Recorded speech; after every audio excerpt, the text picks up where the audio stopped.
오늘 마지막 점검이라는 제목으로 말씀을 전하려고 하는데요. 여러분, 아침에 일어나서 출근하기 전에 무엇 하십니까? 네? 우리가 늘 출근하기 전에 하는 일이 있죠. 거울 앞에 섭니다. 거울 앞에 서서 내 머리가 잘 됐는지, 내가 옷은 잘 입었는지, 어디 흐트러진 데는 없는지 확인을 하죠. 또 여자분들은 뭐예요? 화장이 잘 먹었는지 다시 한번 체크를 하고 그러고 나갑니다. 이게 우리의 일상의 삶 가운데 늘 우리가 하루도 빠짐없이 하고 있는 체크예요. 자, 그런데 만일 우리가 여행을 간다 생각해 보십시오. 여행을 가게 되면은 좀 더 복잡해지죠. 챙길 게 많아집니다. 그런데 우리 남자분들은 별 상관이 없어요. 그죠? 남자분들은 늘 똑같아요. 씻고 가만히 있다가 나가면 됩니다. 그죠? 예, 그러나 여자분들은 바빠요. 남자분들은 언제 몇 시에 출발할 거야? 라고 툭 던져놓고 뭐합니까? 혼자 막 씻고 TV 앞에 앉아가지고 가만히 있어요. 그럼 여자분들은 뭐예요? 그때부터 애들 챙기랴, 짐 싸랴 막 하고 있는데 정신이 없어요. 분명 어제 저녁부터 그 짐을 다 싸고 체크를 다 하고 있는데도 불구하고 손발이 모자라요. 그때 눈에 딱 들어오는 게 있죠. 가만히 앉아서 TV 보고 있는 이 얄미운 남편이 눈에 들어옵니다. 그럼 어떻게 해요? 여보! 소리를 지르고 지금 뭐 하냐고, 나 바쁜 거 안 보이냐고, 나 좀 도와달라고 막 소리를 질러요. 그러면은 이제 그제서야 우리 남자분들이 엉덩이를 들고 일어나죠. 여보, 내가 뭐 해줄까? 뭐 해주면 돼? 라고 이야기를 하지만 막상 뭘 해야 될지 몰라요. 그게 남자들의 특성이에요. 그리고 여자분들이 하나하나 일일이 이야기합니다. 이건 이렇게 하고 저건 저렇게 하고 이렇게 해서 이렇게 해줘 라고 이야기를 하는데, 그러고서 이제 한숨을 좀 돌리죠, 여자분들은. 그리고 뭐 합니까? 한숨 돌리면 그 다음에 이제 화장하는 거예요. 화장을 합니다. 화장을 하고 있는데 저쪽에서 또 뭐라고 해요? 여보, 그거 어딨어? 여보, 이거 어디다 놔야 돼? 또 묻는 거예요. 그렇죠? 부하가 치밀죠, 속 안에서. 이놈의 집구석은 내가 없으면 돌아가지를 않아요. 그죠? 이게 우리의 일상이죠. 그렇게 해서 어렵게 여행을 떠납니다. 한참 2시간 달려가지고 와, 바다다 그러고 딱 있는데 집에 가스불을 껐나? 안 껐나? 생각이 나가지고 다시 돌아가는 일이 있어요, 없어요? 있으신 분 새끼손가락 살짝 들어보세요. 예, 그런 일들이 많았단 말이에요. 요즘은 인덕션 쓰니까 별로 없지만 가스 위험하잖아요. 그래서 다시 돌아오는 일들이 가끔 있었단 말이죠. 어쨌든 우리가 이렇게 여행을 갈라 쳐도 정말 많은 것들을 점검해서 해야 됩니다. 그런데도 불구하고 빠뜨리는 일이 여러 가지가 있더라는 거예요. 그런데 심지어 우리가 좀 더 복잡한 일들을 해야 된다라고 한번 생각을 해보십시오. 내가 회사에서 어떤 큰 프로젝트를 운영을 해야 되고, 또는 큰 예산이 들어가는 그런 일들을 진행을 해야 된다라고 했을 때에 이게 나 혼자 감당이 되어질까요? 나 혼자 이것을 점검한다고 이게 감당이 되어지겠습니까? 그래서 우리는 투두리스트 같은 것들을 작성을 합니다. 투두리스트라는 건 뭐냐면은 내가 해야 할 목록들이에요. 내가 해야 할 목록들을 하나하나 적어서 체크를 해가면서 이거 빠짐없이 체크해 나가지만, 이것들은 아주 간단한 일들은 가능하지만 복잡한 일들은 힘든 거예요. 그래서 어려운 일들, 큰 문제들, 그런 것들은 우리가 체크리스트를 작성을 해야 됩니다. 투두리스트, 체크리스트 똑같은 말 아닙니까? 똑같아 보이죠? 똑같이 할 일 같아 보이죠? 근데 조금 차이가 있는데요. 투두리스트는 그냥 단순하게 내가 어떤 일을 해야 할 목록들을 적어 놓는 거예요. 순서랑 그런 거 상관없이 그냥 내가 내 나름의 어떤 목록들을 작성을 하는 겁니다. 그래서 이것을 빠뜨려도 사실 크게 문제가 되지 않아요. 또 해도 안 해도 내 마음대로 해도 되는 거죠. 그런데 체크리스트는 다릅니다. 체크리스트는 이것이 반복적으로 고정화시켜서 반드시 해야 되는 목록들을 적어 놓는 거예요. 그래서 하나하나 완벽하게 체크를 하고 실수를 줄여 나가는 것, 이것이 바로 체크리스트입니다. 1935년에 미국 육군 항공대가 이 새로운 장거리 폭격기를 이제 시험 비행을 하게 되었습니다. 보잉 B-17이라는 비행기였는데요. 이 당시 이 비행기가 최첨단 어떤 기술들이 다 집약된 그런 비행기였습니다. 하늘을 나는 요새다라고 막 불릴 정도로 아주 훌륭한 그런 비행기였어요. 그래서 모든 사람들의 기대 속에서 이 비행기가 막 이륙을 했는데, 이륙하고 나서 얼마 있다가 폭파하게 됩니다. 추락을 했고 이 조종사가 그 자리에서 숨지게 되었어요. 조사 결과가 나왔는데요. 조사 결과가 매우 충격적입니다. 비행기에 결함이 있었다라는 게 아니에요. 조종사가 조작이 미숙했다, 이것도 아닙니다. 조종사는 베테랑이었어요. 문제는 단 하나였는데요. 거스트락이라는 것을 깜빡하고 풀지 않았다라는 겁니다. 거스트락, 이게 뭐냐면은 비행기 날개 보면은 살짝 움직이는 것들 있죠. 뒤에 꼬리 애들 살짝 움직이는 거 있죠. 이 방향타 같은 요것들의 날개를 돌풍이 불 때에 막 얘네가 막 움직여 버리면은 이게 고장이 나잖아요. 그러니까 평소에 비행기를 주차는 아니고요. 이렇게 딱 세워놓고 있을 때에 그때에 돌풍이 불어도 얘가 움직이지 않도록 고정시키는 장치예요. 그러니까 평상시에는 늘 고정시키고 있다가 비행기가 뜰 때에는 반드시 풀어야 되는 아주 기본적인 장치입니다. 그런데 이 조종사가 이것을 풀지 않고 출발했다라는 거예요. 베테랑 이 항공기장인데도 불구하고 정말 아주 기본적인 것 하나를 놓치게 된 거죠. 그래서 이 사건 이후로 이 미군에서 중대한 결론을 내리는데요. 인간의 기억력을 과신하지 말자. 아무리 베테랑이라도 반드시 이 두 눈으로 확인을 하게 만들자라고 해서 만든 것이 체크리스트입니다. 체크리스트가 항공에서 나온 거예요. 의사이자 작가인 아툴 가완디라는 분이 있는데요. 이분이 쓴 책입니다. 체크리스트라는 책인데요. 여기서 이 사건을 소개를 하고 있는데요. 현대 사회의 실패는 이 무능력 때문이 아니라 이미 알고 있는 가장 기본적인 절차를 우리가 놓쳤기 때문에 일어난다라고 설명을 하고 있습니다. 그렇죠. 우리가 잘 생각해 보십시오. 이미 내가 알고 있는 가장 기본적인 것들을 우리가 놓칠 때가 얼마나 많습니까? 그리고 그것 때문에 문제가 발생하는 일이 우리 주변에는 수두룩하다라는 거예요. 오늘 본문의 배경이 되는 이 고린도 교회도 수많은 문제를 안고 있었습니다. 생긴 지 얼마 안 된 그런 교회에 이 분쟁과 음행, 우상 숭배의 문제, 무질서한 예배들, 그리고 은사 사용과 부활에 부정하는 것들, 여러 가지 문제들이 고린도전서를 보면 처음부터 끝까지 계속 문제들만 나오는 거예요. 그리고 바울은 그 문제들에 대해서 하나하나 이 해결책을 제시하는 그런 내용들이 기록이 되어져 있습니다.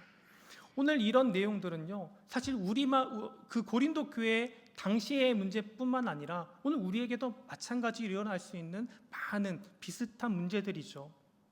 바울은 이런 문제들을 해결책을 제시를 하면서 너 이거 점검해 봤니? 너 이건 어떻게 했니? 이거는 반드시 해야 되는 거고 이건 절대로 해서는 안 되는 거야 라고 계속해서 하나하나 이야기를 해주고 있는 거죠.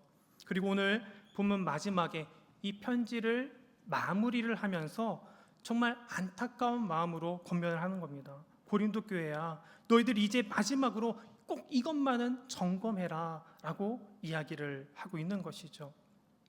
그러면 오늘 우리가 이 바울이 남긴 체크리스트가 무엇인지를 한번 살펴보면서 우리가 어떤 점검을 해 나가야 될지, 우리가 신앙생활을 해 나가는 가운데에 무엇을 점검해 나가야 할지 함께 점검해 보시기를 바랍니다.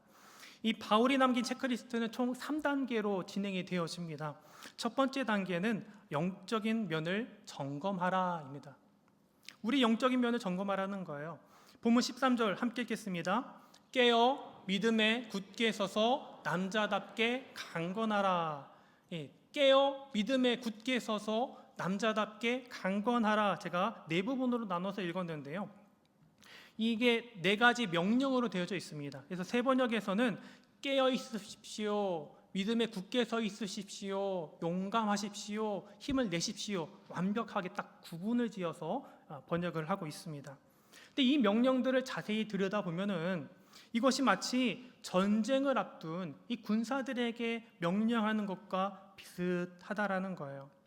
앤서니 티슬턴이라는 분은요, 이 구절을 설명하면서 이것이 군사적인 명령이고 또 고린도 교회의 영적인 나약함을 바로잡기 위한 마지막 명령이었다라고 설명을 하고 있습니다. 이 고린도 교회의 수많은 문제들을 바라보면서 바울은 단지 이 문제들이 그냥 일어난, 어떻게 하다 보니까 그냥 단순히 일어난 사건들, 해프닝으로 바라보지 않고 이것을 영적인 싸움으로 바라봤다라는 거예요. 우리 교회 내에 일어난 수많은 문제들을 단순히 그냥 이렇게 일어날 수 있는 일이지라고 보는 것이 아니라 악한 마귀 사탄이 이 교회를 뒤흔들기 위해서 우리들에게 지금 전쟁을 걸고 있는, 싸움을 걸고 있는 것이다라고 보았다라는 겁니다.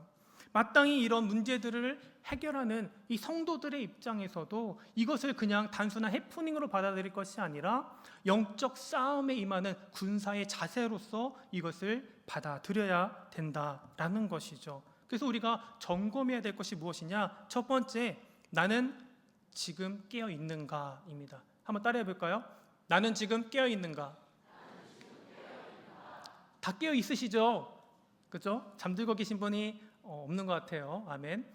자, 우리가 두 눈을 번쩍 뜨고 깨어 있는데 성경에 보니까 이 깨어라라는 말씀 참 많이 합니다. 특히 이 파수꾼에 대해서 그런 이야기 많이 하시죠. 파수꾼, 경계병, 보초병들이 경계를 설 때에는 깨어 있으라는 거예요. 잠들지 말라고 성경은 늘 이야기를 합니다. 잠들어 버리면 이 성 안에 있는 그 모든 백성들이 한꺼번에 죽을 수 있기 때문에 경계병은 반드시 두 눈을 부릅뜨고 살펴보고 있어야 되는 거예요. 그런데 여기서 이 깨어라 라고 하는 이 말은 단순히 육체적으로 잠들지 말아라 라는 이야기가 아닙니다. 영적으로 민감하게 깨어있으라는 거예요. 영적인 이야기입니다. 이 세상을 살펴보고 교회를 살펴보고 내 주변을 살펴보되 영적인 눈으로 이것을 자세하게 면밀하게 살펴보라는 말입니다. 그렇지 않으면 우리가 영적으로는 깨어있지만 육적으로는 깨어있지만 영적으로는 잠들어버린 그런 상태가 되어질 수도 있더라는 거예요. 영적으로 무감각해진다라는 겁니다. 여러분 생각해 보십시오. 내가 점차 영적으로 침체되고 있는데도 불구하고 그것을 깨닫지 못하는 때가 있습니까? 없습니까? 주일 예배가 가기 싫어지고 기도가 줄어들고 입술에서 찬양이 줄어드는 내 모습을 발견할 때가 있습니다. 감사가 사라지고 은혜가 사라지고 그러고 있는데도 불구하고 나는 지금 여전히 이 자리에 나와 있으니까, 내가 교회의 문턱을 드나들고 있으니까 난 괜찮아, 난 잘하고 있어, 난 깨어 있어 라고 착각하고 있지는 않냐는 겁니다. 다시 한번 나는 깨어 있는지 나의 영적 상태를 점검해 보시기를 바랍니다. 우리가 아무리 두 눈을 번쩍 뜨고 있어도 우리가 이 내려오는 눈꺼풀을 감당할 수가 없잖아요. 내려오는 눈꺼풀을 끄집어 올릴 수 있는 사람이 단 하나도 없는 겁니다. 우리가 정신을 바짝 차리고 이 영적으로 깨어 있지 않으면 우리는 어느새 잠들어 있는 나의 영혼을 볼 수밖에 없다라는 거죠. 그때에는 아무리 후회를 해도 늦게 되는 것입니다. 두 번째는 나는 믿음 위에 굳게 서 있는가 점검해야 됩니다. 나는 믿음 위에 굳게 서 있는가. 악한 마귀 사탄은 늘 나와 내 주변을 뒤흔들어 놓습니다. 직접적으로는 나의 연약한 육신을 뒤흔들 때가 참 많아요. 건강이 약해집니다. 그리고 내 주변에 내 살아가는 가족들에게 문제가 생기죠. 자녀에게 문제가 생기고 어려움이 생깁니다. 더 나아가서 내가 섬기고 있는 교회에 문제가 생기고 직장에 문제가 생기죠. 그런 일들이 한꺼번에 막 닥쳐오면은 내 스스로 어떻게 서 있어야 될지를 모를 정도로 그냥 주저앉아서 울고만 싶어지는 것이 오늘 우리 현실 아닙니까? 마치 이 나무 열매를 따기 위해서 나무를 막 흔드는 것과 같아요. 나무를 막 흔들면은 나무 열매가 우수수 떨어지겠죠. 그죠? 우리의 믿음이 그렇게 막 떨어지는 때가 있더라는 거예요.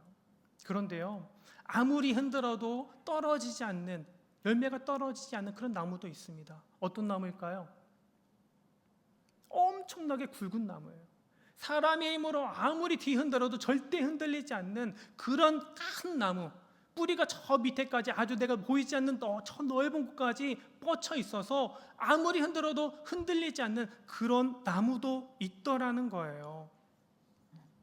그런 나무에게 아무리 바람이 불어도 그 나무는 굳건하게 그 자리에 서 있게 되는 것입니다.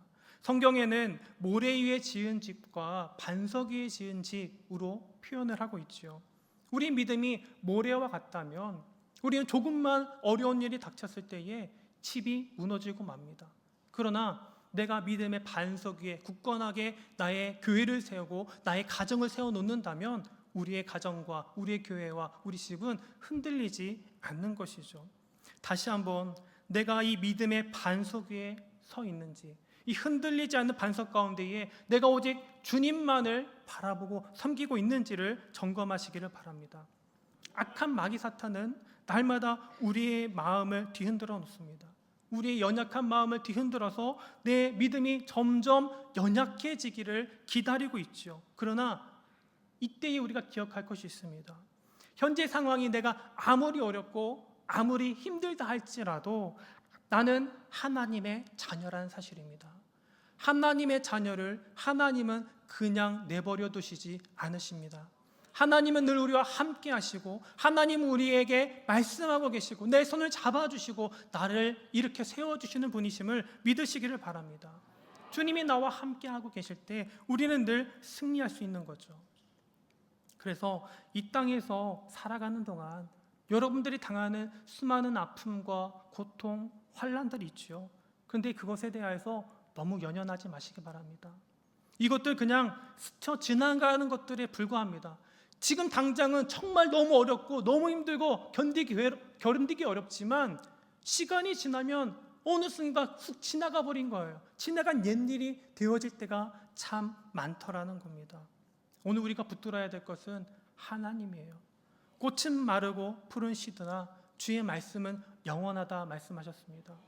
영원하신 하나님의 그 말씀을 붙들고 영원하신 그 주님을 바라보고 끝까지 믿으며 신뢰하며 나가는 저와 여러분들 되시기를 간절히 축복합니다. 그래서 지금 내가 믿음 안에 굳건하게 서 있는가 나 자신을 점검하시기 바랍니다. 세 번째 점검할 것은 나는 용기 있게 행하고 있는가를 점검해야 됩니다.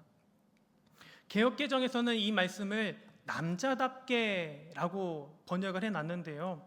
나는 여자인데요. 하시는 분 계실 수 있습니다. 네. 이게 남자다 여자다를 떠나서 용기가 있느냐 없느냐의 문제예요. 남자는 용기가 있고 여자는 용기가 없고 그런 겁니까? 여자는 그냥 뒤에서 숨어도 되고 부끄러워도 되고 뭐 그런 겁니까? 아니잖아요. 용기는 그런 게 아닙니다. 이 얼마 전에 저희 교역자들이 이 포항에 잠시 다녀온 적이 있는데요. 그때 포항에 스페이스 워크라는 곳에 다녀온 적이 있습니다. 그러니까 스카이워크 아시죠? 바다에 막 이렇게 걸어다니는 그런 곳들, 그런 것들은 많이 있는데 스페이스 워크라는 게 있더라고요. 얘는 막 꾸부로 막 이상하게 막 이렇게 움직이는 그런 애예요. 근데 여기를 올라가려고 하는데 우리 모 목사님과 김모 목사님께서 난 죽어도 못 간다. 놔라. 난 죽어도 못 간다. 막 그러고 있는 거예요. 그런데 제가 그래도 가자고 여기까지 왔는데 안 올라갈 수 없다고 끝까지 막 밀고 나갔어요. 근데 그 순간 우리 김모 목사님께서 용기를 얻으셨어요. 그래, 한번 가보겠다. 사진 한번 띄워주실래요? 잘 보세요. 잘 보시면 난간을 꽉 잡고 있습니다. 저게 근육이 전완근이 지금 터질 것 같아요. 지금 사실 저기 되게 높은 곳인데 처음에 올라갈 때부터 다리가 후들후들거리고 땀은 막 비오기도 하고 바람 엄청 많이 불었거든요. 그런데 막 무서워서 떠는 거예요. 그럼에도 불구하고 내가 해보겠다라고 해서 한 걸음 한 걸음 올라간 겁니다. 대단하지 않아요? 다음 사진 한번 보여주실래요? 결국 꼭대기까지 올라갔어요. 박수가 나오네요. 우리 김모 목사님께서 고소공포증이 있어요. 그런데 저 위에 올라가서 손을 이렇게 펼치지 못하고 이렇게 들었습니다. 아직 무서워요. 아직 무서워요. 그럼에도 불구하고 나는 정복했다. 나는 이 두려움을 정복했다. 나는 그 환호성을 지르는 거예요. 저도 옆에서 되게 감동적이더라고요. 다음 사진 한번 보여주세요. 예, 엄청 거들먹거리죠. 예, 자신감이 넘칩니다 지금. 예, 내려오는 길에 사진 한 장 찍어드렸는데 너무 자신감이 넘치는 거예요. 여러분, 용기란 무엇입니까? 용기란, 성경에서 말하는 그 용기라는 것은 무엇이냐면 이 연약한 내면을 이겨내고 우리의 이 두려움을 밀어내고 세상의 어떤 압력 속에서도 결코 이 죄와 타협하지 않는 것, 이것이 바로 용기입니다.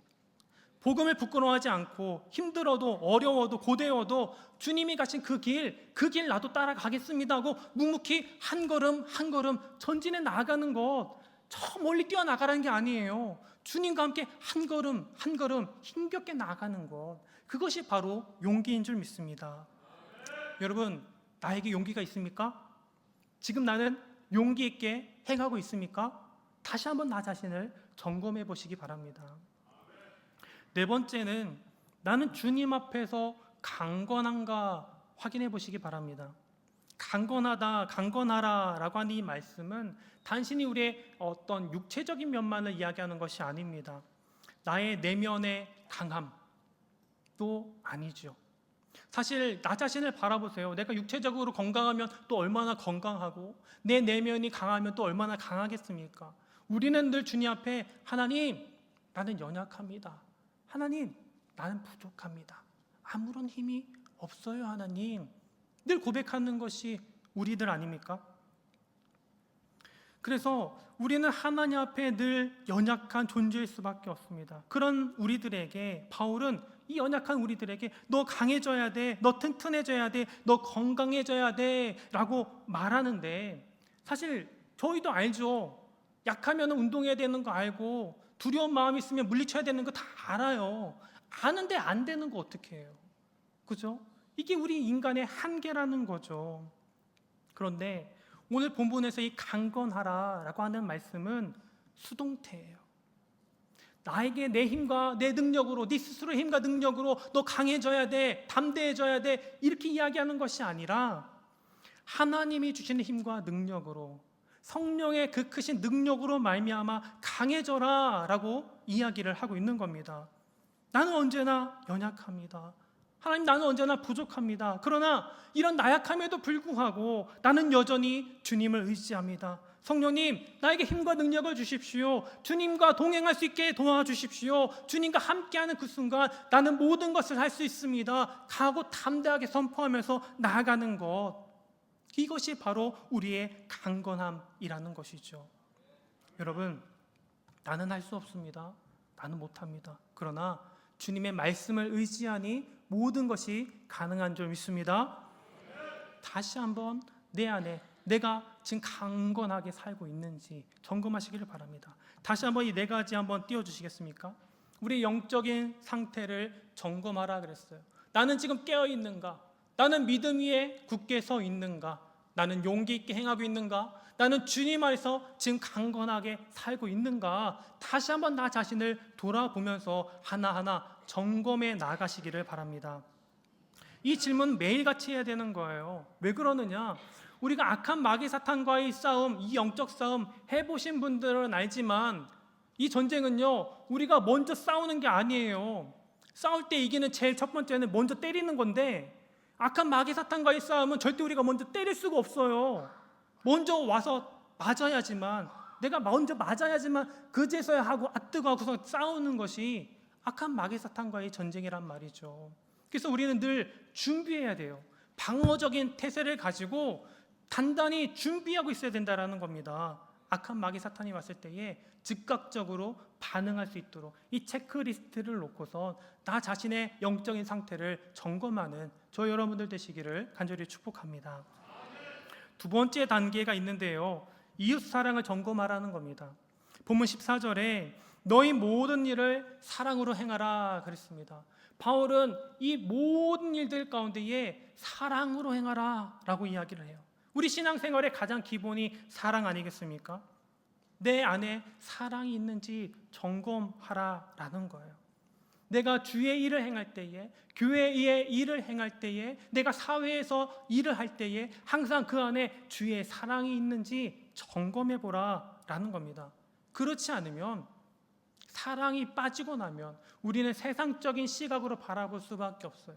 세상적인 시각으로 이해 득실을 따져가면서 이것이 나에게 득이 되는지 해가 되는지 그것을 따져가면서 할 수밖에 없다라는 거죠. 고린도 교회의 가장 큰 문제는 이 은사나 지식의 부족이 아니라 사랑의 부족이었다는 것을 잊지 마시기를 바랍니다. 그래서 고든 피는요, 이 구절을 해석을 하면서 고린도전서 전체의 압축된 결론이자 최종의 처방전이다라고 평가를 하기도 합니다. 사랑하라는 거예요. 그 안에 사랑으로 모든 일들을 감당하라는 겁니다. 여러분, 사랑이 없이는 영적으로 깨어 있으면 날카로운 두 눈으로 다른 사람을 정죄하게 됩니다. 사랑이 없으면 이 믿음에 굳게 서게 돼서 결국 나만 옳고 다른 사람들은 다 잘못되었다 주장하는 그런 완고함이 내 안에 쌓이게 됩니다. 사랑이 없는 그런 용기는 타인을 공격하는 폭력이 될 때가 많고요. 사랑이 없는 강건함은 약한 자를 짓누르는 그런 권력이 될 때도 있습니다. 다시 한번 내 안에 주의 사랑이 있는지, 내가 사랑으로 내 이웃을 대하고 있는지를 점검하시기를 바랍니다. 근데 오늘 본문에서 이 사랑하는 법, 어떻게 하는 것이 하나님을, 내 이웃을 사랑하는지를 이렇게 이야기합니다. 나는 순종하며 살고 있는가 체크하라는 거죠. 사랑은 순종입니다. 순종. 여러분, 집안의 가정이, 우리의 가정이 가장 사랑이 많은 공동체 아닙니까? 그런데 때로는 이 가정이 가장 불편한 곳일 때도 있어요. 가장 많이 싸우는, 다투는 곳이 가정 아닙니까? 저희 가정만 그렇습니까?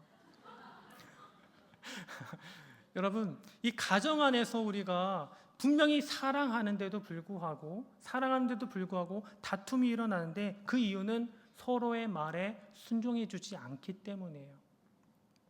그러나 사랑할 때에 어떻게 해요? 진짜 내 안에 사랑이 있으면 순종해 주는 겁니다. 순종해 주는 거예요. 본문 16절에 이렇게 이야기합니다. 이 같은 사람들과 함께 일하며 수고하는 모든 사람에게 순종하라 그랬어요. 이 같은 사람은 스데바나를 말하는데요. 스데바나의 집은 이 아가야의 첫 열매이고 성도 섬기기로 작정을 하였다라고 15절에 이야기를 하고 있습니다. 이 스데바나의 집에 대한 기록이 많이 있지는 않은데 단 여기 하나만 나와요. 그런데 이 집이 아가야, 그러니까 고린도 교회의 지역에 처음으로다가 전도되어져서 열매를 맺은 가정이라는 거예요. 근데 이 가정이 성도들 섬기기로 작정하였다 그랬습니다. 이 말은 나의 집을 내어놓았다라는 거예요. 교회로다가 내어놓았다라는 겁니다. 생각해 보세요. 내가 살고 있는 이 집이 교회가 되었어요. 편할까요? 불편합니다. 수많은 사람들이 왔다 갔다 불편한 공간이 되고 나만 불편한 것이 아니라 우리 가족 모두가 다 불편해요. 그러면은 원망의 말이 나와야 안 나와요? 나올 수밖에 없어요. 그러나 그런 불편함을 다 감수하고서 나의 가정을, 나의 집을 내어놓은 사람이 바로 스데바나 집인 것이죠.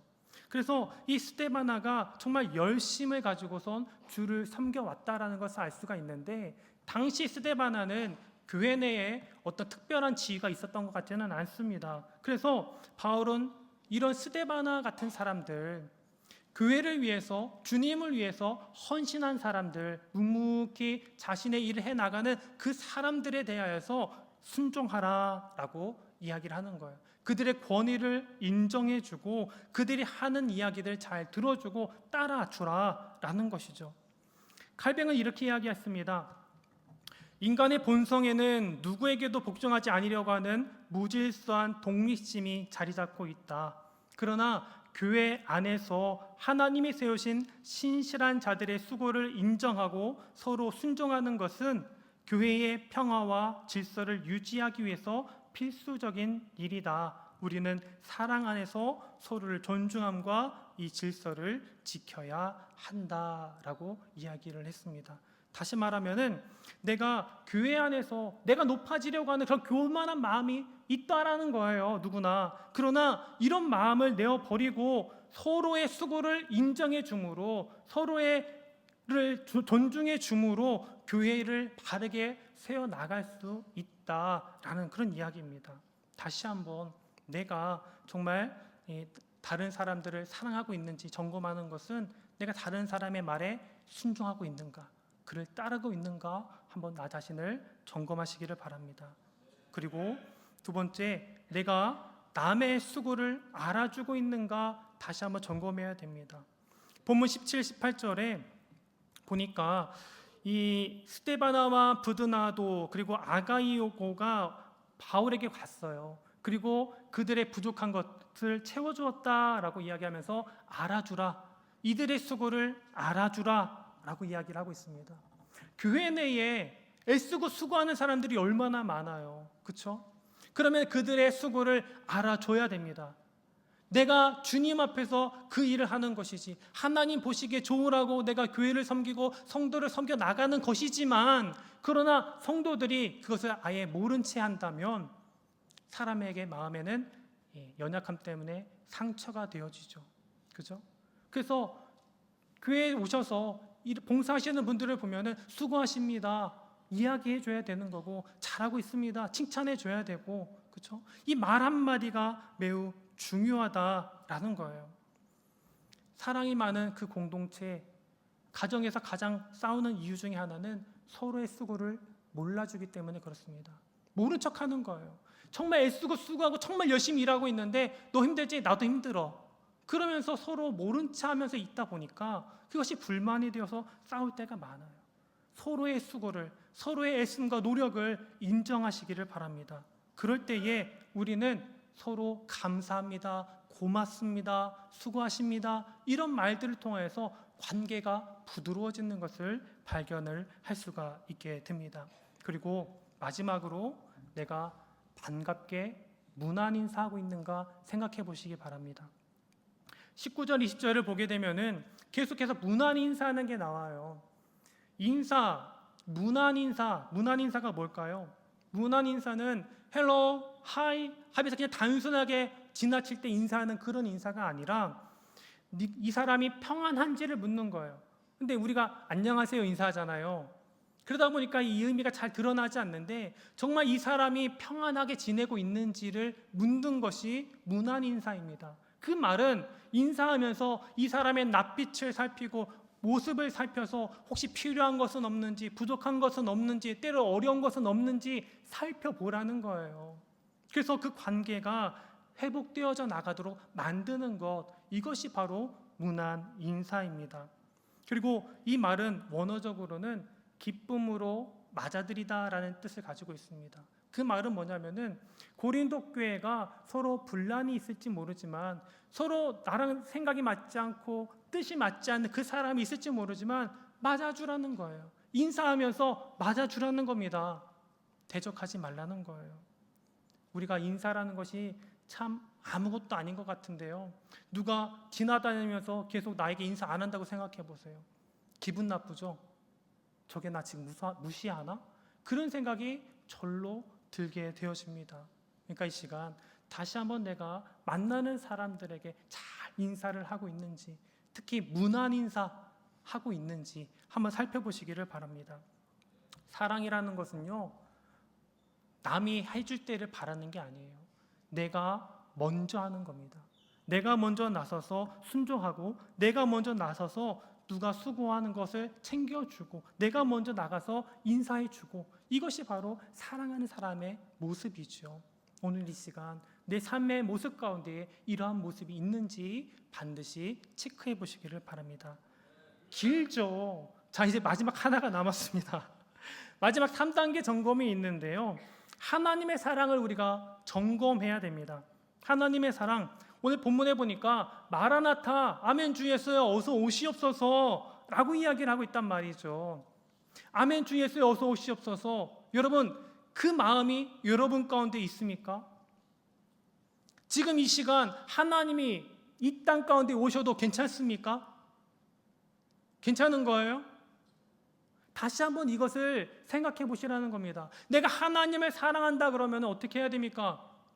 하나님과 속히 만날 그날이 속히 오기를 기다려야 되는데, 때로는 우리 마음 가운데에 주님, 내가 살아있기 전에는 오시면 안 됩니다, 그러고 있지는 않습니까? 내가 놀 거 다 놀고 즐길 거 다 즐기고 나 하고 싶은 거 다 끝내고 난 뒤에 그제서야 오시옵소서 라고 그러고 있지는 않냐는 거예요. 여러분 장거리 연애 해보셨는지 모르겠지만 장거리 연애라는 것을 하면은 보고 싶지요. 전화 통화로는 만족이 안 됩니다. 어떻게 합니까? 밤이라도 쫓아가는 거예요. 택시라도 타고 쫓아가는 겁니다. 그게 사랑이에요. 그렇지 않습니까? 내가 하나님을 사랑한다면 주님이 속히 오기를 기다려야 되는데 나는 여전히 하나님, 내가 살고 있는 이 땅이 조금은 좋은 것 같아요. 여기서 조금만 더 살다 갈게요. 주님, 나중에 좀 와주세요. 라고 그러고 있지는 않냐는 겁니다. 이 시간 다시 한번 하나님의 사랑을 회복하면서 마라나타, 아멘 주 예수여 어서 오시옵소서 간절히 기도하며 나가는 저 여러분들 되시기를 바랍니다. 중요한 거는 주님이 속히 오셔야 된다라는 이 믿음이 있을 때에 우리는 전도하게 되는 거예요. 주님이 천년 만년 후에 오신다 그러면은 내가 전도 안 해도 다른 사람 전도하면 됩니다. 근데 주님이 지금 당장 내일 당장 오신다 그러면은 지금 당장 나는 가서 전도해야 되는 거 아니겠습니까? 열매주일이 이제 3일 남았습니다. 우리가 열매주일 말로는 이야기는 하지만 내가 정말 하나님을 사랑하고 있다면, 내가 그 사람을 사랑하고 있다면 오늘 이 시간 나는 가서 복음을 전해야 되는 거예요. 주님이 오실 그날, 그때가 속히 오기를 기대하면서 더디 오시옵소서가 아니라 빨리 오시옵소서, 그러면서 나도 빨리 나아가서 다른 사람에게 복음을 전하는 것, 이것이 우리 삶 가운데에는 분명히 있어야 한다라는 겁니다. 다시 한번 우리 삶 가운데에 내가 점검해야 할 이런 체크리스트들을 하나하나 떠올려 보시고 정말 내가 믿음 안에서 올바르게 신앙생활하고 있는지, 내가 주님을 사랑하고 이웃을 사랑하면서 교회를 사랑하면서 바르게 섬겨 나아가고 있는지를 점검하는 저와 여러분들 되시기를 간절히 축복합니다.